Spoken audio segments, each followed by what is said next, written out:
It seemed like the 2018 Nissan Leaf's Rapidgate had come to an end with a software update for cars manufactured between December 8, 2017 and May 9, 2018. However, according to the latest news provided by Gary Lieber from CleanFleetReport.com, further research for the US market revealed that the software fix will be available only in Europe. Attempts to find out how Leaf owners can get the fix done had no results. Jeff Wandel at Nissan Prairie in Franklin clarified that there is none available because there were no customers experiencing the problem. Here is the response, which Gary Lieber received from Nissan. "Hi Gary, to follow up on our call. The vast majority of our US customers don't use multiple fast charging procedures in any single day, so they are not affected by the charging safeguard feature on the new Leaf. Regarding the software update in Europe, Nissan is not currently planning to conduct the update in the US. For Leaf customers who expect to consistently use fast charging procedures more than twice per day for extended distance driving, we would suggest they contact their local Nissan dealership for advice on how to get the best out of their Leaf under these exceptional driving scenarios." According to the last part, the multiple use of fast charging was considered an exceptional driving scenario. From the statistical point of view, it's maybe rare to charge more than once, but without the ability to charge at full power, the charging will be longer on those occasional long-distance journeys. He further asked about how Nissan USA arrived at the decision not to offer this change to USA customers, and this was the response: "The decision not to extend the European SW date to the US was based on actual charging session data that the 2018 Leaf fleet generates, and the repair requests that dealers received from owners presenting this issue."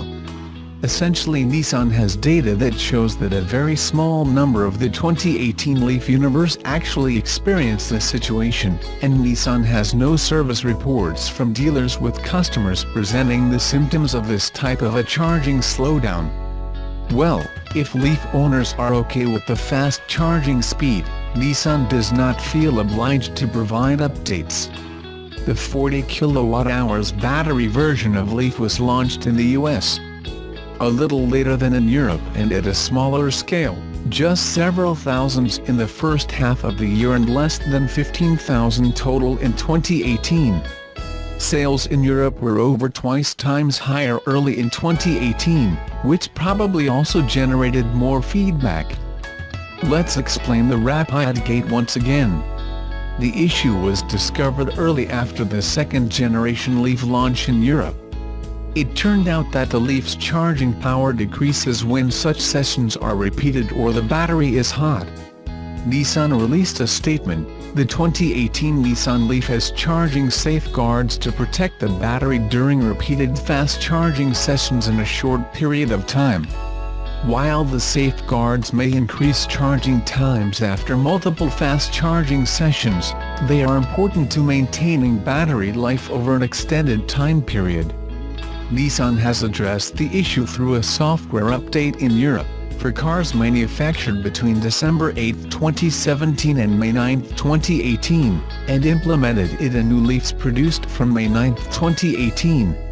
"We don't know whether the safeguards were removed or just changed, and how multiple fast charging sessions will affect battery capacity/degradation over time."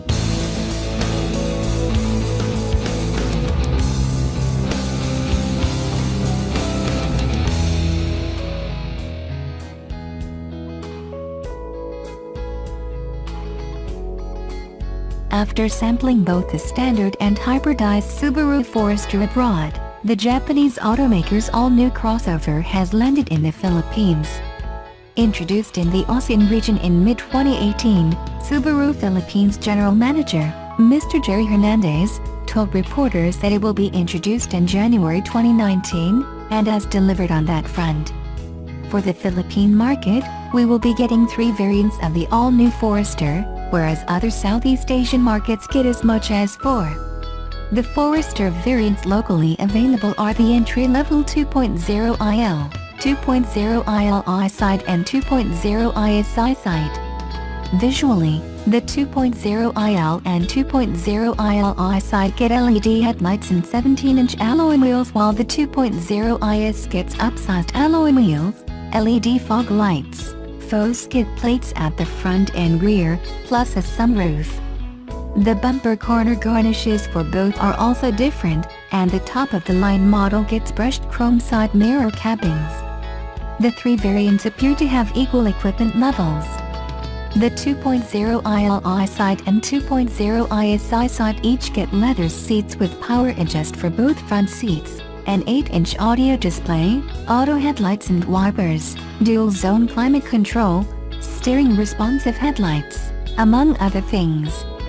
The non-ISI Forester loses out on the power seats and the steering responsive headlights.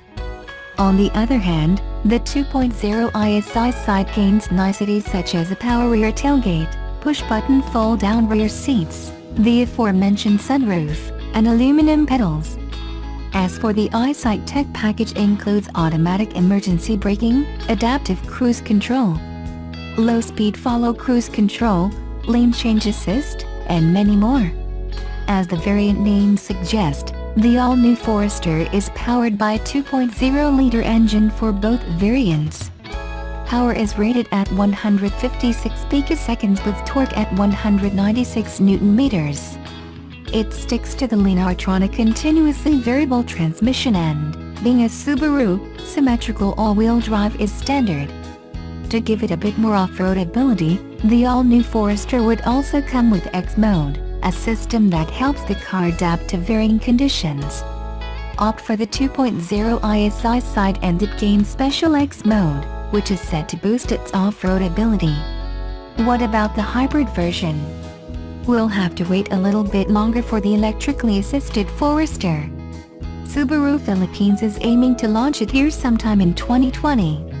Known as the Forester e-Boxer, it has 145 picoseconds and 188 Nm of torque, and has a pure electric drive mode that can help it run up to 50 km on battery power alone.